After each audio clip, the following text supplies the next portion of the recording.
Good morning, good afternoon, and good evening, guys, based on the time zones you all are coming from. So, guys, before we start with the session, can you all please give me a quick confirmation if you all can see my screen and hear me loud and clear as well?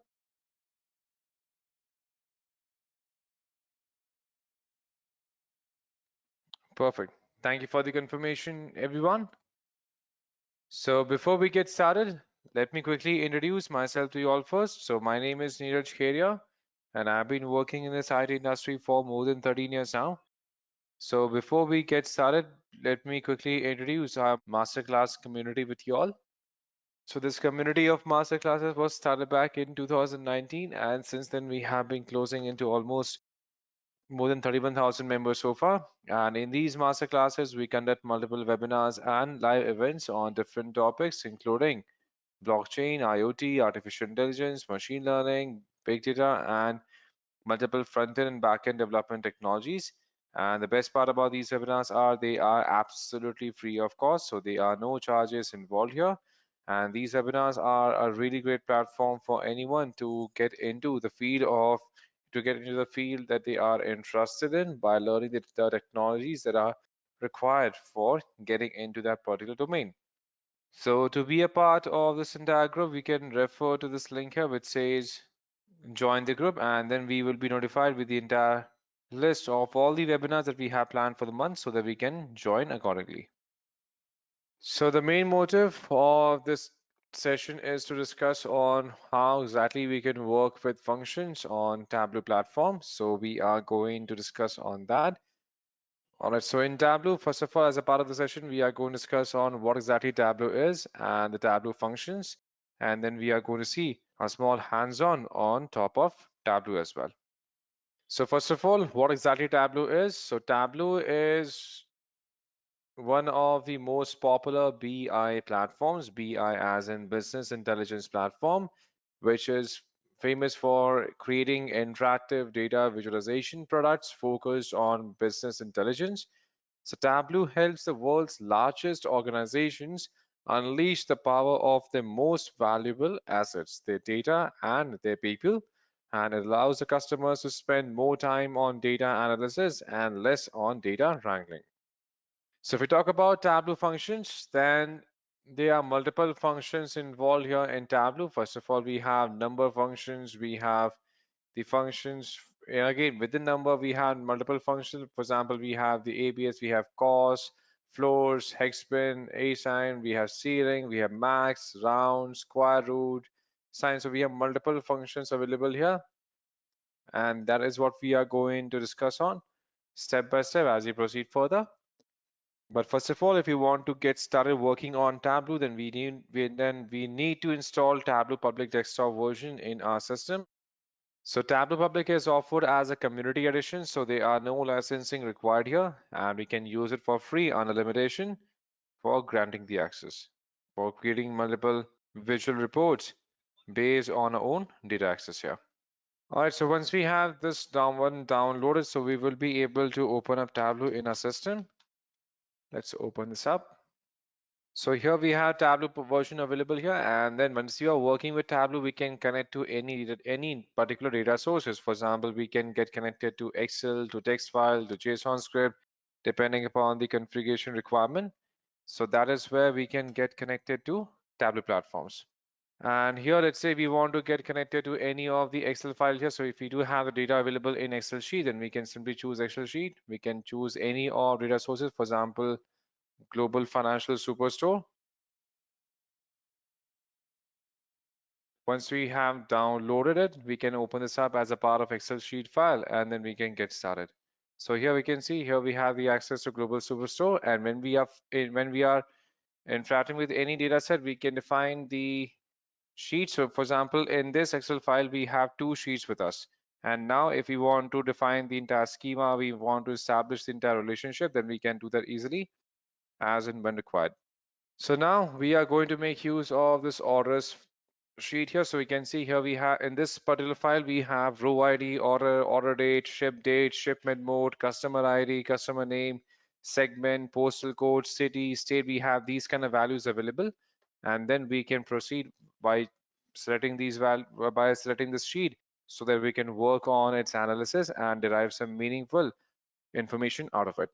So for that, we can come back to our sheet, as in our worksheet here. So this is where we have to actually create the report. So we want to work on creating the visualized report out of it. So what we can do, we can choose any of the data pointers that we have imported. For example, let's say we want to show the relation between the profit and the order date. So here we can choose profit and we can drag it down on in the row section. And same way, if we want to plot this against the profit or against the order date. So we want to see how exactly the profit has been distributed on a yearly basis. So we can simply drag and drop the order date in terms of columns, and we can see the visual is automatically going to be created. And we can choose from the visuals. So depending upon our own requirement, we can choose what kind of visual suits our requirement, and then we can have the results being displayed accordingly. Let's say even if you want to, if we have data also not just in years, but again we have data in multiple quarters as well. So you can see how data has been divided into multiple quarters. As you can see here, for 2012 quarter 1, quarter 2, quarter 3, quarter 4, for 2013 quarter 1, quarter 2, and so on. Again, we want to segregate this based on months as well. Then we can see the distribution for months as well, depending upon the requirement. So let's say here we want to make use of this graph here. So currently, let's say we want to segregate data not in terms of year. So here we have year. Now we want to segregate this based on different quarters. So we have different graphs being defined. Again, we want to segregate this based on different months as well. Again, we'll be having different graphs for different months as well. And let's say we don't want to see the data for different quarters. So we can remove any of the pointers that we won't want to visualize.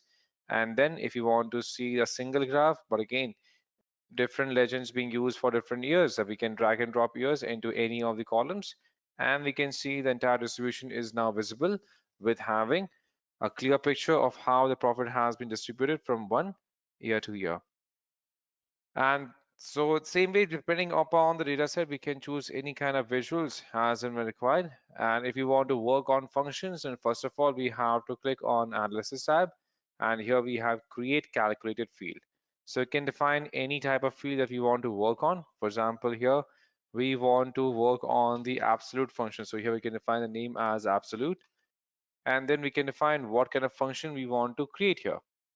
What kind of function we want to work, that is what we can define. For example, here we want to define the absolute value. So here we can define ABS as a predefined function. And then let's say here we want to see the absolute value for, let's say, for -10. So we can define the exact number for which we want to find the absolute value. And then we can define -10, we can define -5, and we can click on OK. So once we click on OK, the absolute function has been added.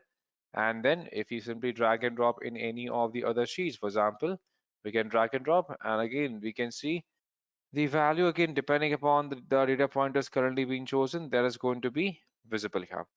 So we can create any custom measure as and when required, and then we can create the custom values out of it, which matches our requirement. And again, if you want to see the attribute here, for example, we want to see the attribute. Now we can apply that as a part of filter, which matches our requirement. So for example, now this is what we had done in a separate sheet, right? So we can always modify the function if we have it, if we had made any kind of errors immediately as and when required, because again here we are going to make use of prompt for performing the calculation, and once we drag and drop, we can see this number 512 has been given. And now if you want to see the exact attribute, we can click on the sum here, and now if you want to see the attribute, we can see the attribute as the absolute value of 10 that what we had defined by clicking on the attribute that we have defined. And then instead of the measure in terms of sum average, we are seeing the exact attribute itself. So here we are going to get the absolute number instead of -10 that we defined, because again we know that absolute of -10 is going to be is simply the modulus, and then we are going to get 10 itself as a part of result. And we can also try this with a field as well as when required. For example, we may use any other field for using this absolute function. So we already have defined the attribute, right? So here we can remove it, and let's say if you want to make changes. So again, we can click on edit in shelf. So here we can start editing it here itself. or let's say here we want to edit here. So here we can click on this one, and here we have edit. So now we want to find the absolute value for any specific data pointer. For example, we may have profit, we may have sales, we may have different components where we want to visualize. So if we are looking to find the exact value not exact, that is the absolute value, then we can define absolute, and then we can define the figures. For example, let's say we want to find the absolute value for quantity or for sales figures. So here we can replace this with numbers. We can use hash, and let's say here we want to define the figures for what? Let's suppose here we want to define figures for sales or for the profit or for quantity. So again, whatever we had defined, then that is what we can define by using hash. And again, we can define for, suppose if we have sales, we don't have sales being defined here, and that is going to be the absolute value that we are going to refer here. So again, if you are basically in terms of the hash, we can use it as a signal pointer, but again at the end when the code is going to get generated, we are going to see the code being generated as a part of a square bracket, and then the pointers are going to be defined there. For example, here we can define absolute value, and then we can define this absolute value for should be for sales. So here we can define sales, and then we can now, as you can see, it now one dependency has been added because this is currently being referred to sales definition here. So we can now click on OK, and now currently we are looking at the sales attribute figure being defined. And now suppose here we want to use it as a part of marking here. We want to add multiple filters where we are going to make use of the absolute value of sales, then we can define it accordingly. For example, here we have attribute defined for sales, right? So now let's say here we want to see the exact pointers in terms of, let's say, in terms of the category. So here we have category, and then we can actually see the absolute value that we are going to get in terms of the figures as well. So there are multiple number functions that we have. We have 𝐴𝑠ign, we have 𝑟_cost. Now, for example, let's say we have a ceiling value as well. We also have a ceiling function available. Now, ceiling function, or we can say ceiling number, is simply used for rounding a number to the nearest value, or we can nearest integer of equal or greater value. For example, if the number is 3.1.1415, then it is going to be replaced with what? Simple 4. So if the number is, let's say 3.8, again still it is going to be rounded off to the nearest integer. So that is what we mean by ceiling. So we can take a small example for that. So for that, we can come back, and here again we can click on Analysis tab. Let's see, here we can click on Create Calculated Field. So this is useful when we are working on pricing, and again we want to, instead of referring to the decimal value of the prices, we can always use ceiling to round it off to the nearest number. So here we can click on Create Calculated Field, and then we can name it as, suppose, ceiling itself to avoid confusion. And here we can define the function as ceiling itself. So here, as soon as you type in, we can define ceiling. Let's say here we want to test it out. So here we can define, suppose, 10.254. So we can define the ceiling function and then click on OK. So now the ceiling function is currently been defined. And now let's say here we remove this one. So now suppose if we define ceiling function again, and then we can define the attribute as in 10.254 has been rounded off to 11. And same way, if we want to use ceiling value for the prices that we may have. Now currently we don't have the value for in terms of price, correct? We have fixed function defined as in terms of profit, the quantity, the sales. And if we want to round it off to any closer value, then we can do that by using ceiling here. So again, it's the same process. If you want to edit this, we have to go back to ceiling, click on edit, and then we can define the exact value. For example, if we have something as a price value defined here in decimals, or in terms of quantity, we have quantity orders defined. So we can round it off as a part of using ceiling function. Next, we have the function available as find as well. So again, we have division, we have exponent, we have the division function also available that we can make use of. We also have the same way like we have ceiling, we have floors as well. So floor is simply going to round it off to the value which is close, which is we can say less than what we defined here. For example, if we edit this, instead of ceiling, we can create another function. We can go for analysis, create a calculated field. We can define this as floor value, and here we can define floor, And then we can define, for example, here we define as 5.987. So again, it should be rounded off to 5.26. But again, since we define a floor, if we click on OK, and suppose we remove the seeding attribute for now and we define floor. So floor is simply going to make sure that the whatever value we define, again, that gets rounded off to the value which is closer to 0 itself. So here we have the ceiling for rounding off to the higher value, and then we have floor for rounding off to the less value. So here we can define floor and ceiling that we are, again, they both are being used for the pricing factors as well. And then we have other functions available under number, like we have the hex bin, we have hex bin, we are basically used for working with the bin functions. And then we also have the log as well for finding the maximum value, when we can use the maximum function as well as a part of number function available in Tableau. So for finding out the maximum value in a given attribute, for example, we can create another function, go to analysis, create calculate field. So here we can define, for example, max, and here we can define the max function here. So in max, we can define, okay, we want to visualize the maximum quantity, or we can say maximum thing that we have achieved in, let's say, in quantity and in sales. So here we can define the attributes as quantity. Suppose here we want to find the maximum quantity itself, right? So here we can define quantity, and then we can define from quantity and also suppose from sales as well.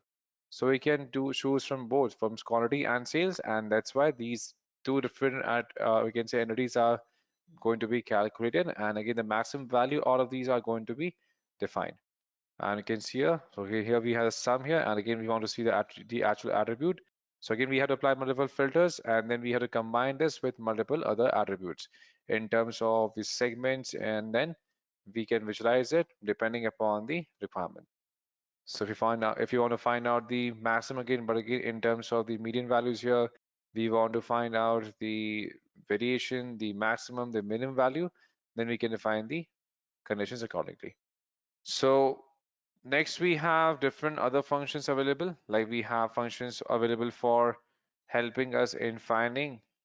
We have functions for rounding off the numbers. We do have functions available through which we can find the exponents. We can find out the sign of the function as well. So if, for example, we want to return the sign of an angle, then we can use the function as sign. If we want to find out, or let's suppose here we also have other logical operators also available, like we want to find out the characters, then we can use character function where the exact character is going to be returned. If we want to find out the logic, as in if a string contains a substring, then we can use the contain function for testing it out. For example, we can go to analysis, create calculated field. So here we can define contains, and here we can define the function as contains. Now here we have to define two strings here, string and substring. For example, here we are going to find, okay, as calculation. Now, basically here we have to define the string under the same double quote itself. So here we have to define the string, and then we also have to define the step, for example, cal.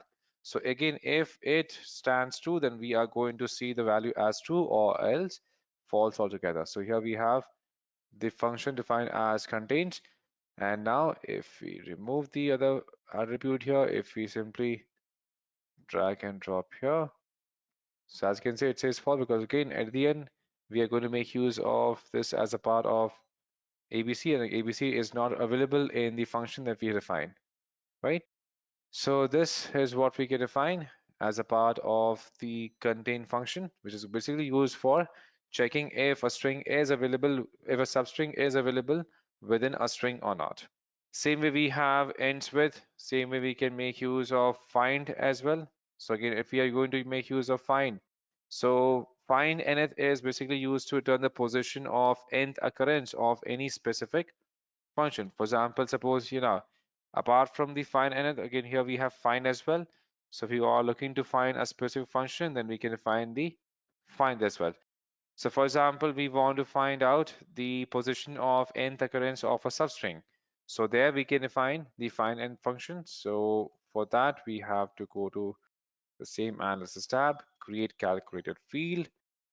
Here we can define nth function, and here we can define as find. Now, We can define find here, and then we can define the string, the substring, and the occurrence. For example, let's take the same example. First of all, we can define string as suppose calculation, and then we can define the string as suppose C, or suppose C itself, and then we define the occurrence as in 1. So this is basically going to be the n occurrence of a substring within a specified string. So n is where the argument has occurred. So we can create the function and we can define the exact, okay, we have used double quotes for number. We don't need to use that. So here we have the function defined for find. And then if we click on OK, then this function is going to be available. And then this is going to simply return us results. If the function is there, then we are going to see the result being shown to us as a part of the function that may be available if we are looking to find it. All right, so thank you so much for joining, guys, and have a great day ahead. Take care. Bye bye.